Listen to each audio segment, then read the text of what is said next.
This is a summary of the expose article that contains interviews with the recently sacked CSs show that most of them were never given full authority and free hand to run their offices. According to the article, they were not only micromanaged by the appointing authority but also a cartel linked to the president. From the tendering process to making decisions on appointments of senior officials in their ministries, all which of these powers had been removed from them.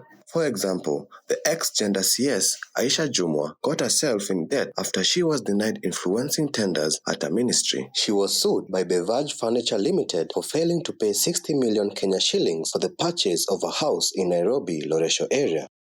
It said Jumwa differed with a powerful man at State House, leading to her debacle. According to the article, sources even say a number of female cabinet secretaries had to fall into sex exploits of the so-called untouchables with their limited access to State House. A cartel named as the Neo Billionaires Club dictated policy and also monopolized critical government tenders and appointments. The interviews state that Ruto would specifically call principal secretaries to push for lucrative tenders for friendly companies overshadowing the CS. The head of the civil service is said to have carried these activities in absentia of the president. The Weekly Citizen also established ex-agriculture CS Mithika Limthuri survived impeachment after threatening to link Ruto to the scandal. A section of MPs and committee were whipped to dismiss the report. Patel Devesh, the managing director of KEL Chemicals Limited, also narrated how he was coerced to signing a letter stating how he recalled the fertilizer company manufactured that had already been distributed, a company that had denied being linked to supply of substandard fertilizers. This was at his arrest by DCI after having a meeting with the head of civil service who never allowed him to explain himself. In the Ministry of Education, the former CS Ezekiel Machogu is said to have been sidelined by Kosgei in a scheme where Moi University Vice-Chancellor was ordered to lease half of the institution's land to a private investor. The firm is said to be associated with MP Oscar Sudi and Kosgei. The members of the first family are said to be dropped in the deal.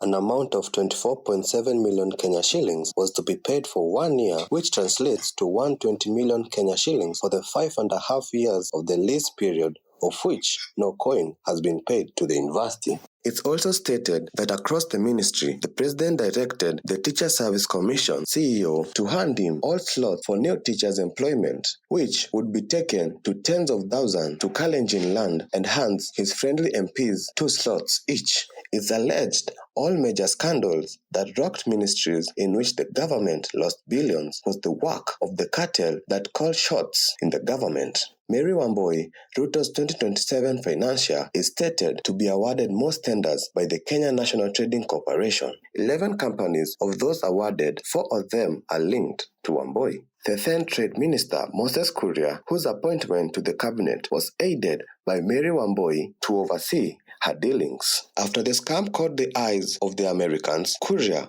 was moved to the Public Service Ministry. KRA Chairman Anthony Mwaura and Sam Buru applied the wrong law to approve importation of cooking oil with approval of the president. A circular from the Treasury CS Juguna Ndungu to the KRA approving the duty-free importation was copied to couriers and Nthuri. Also, from the interviews, it is understood how the deputy president would avoid taking food from the State House fearing for his life. In the interviews, it was also established that the ex-Energy CS Davis Churchill were behind the grand slam in the procurement of petroleum product deal that Kenya signed with Saudi Arabia. Raila claimed that Kenya had signed an agreement between Energy Ministry and state-owned companies in the Middle East and not with the United Arab Emirates, that is the UAE or Saudi Arabia. In the Ministry of Health, the ex-Health CS Susan Nakumicha was not spared. The appointment of the chairperson of the board of the Kenya Medical Supplies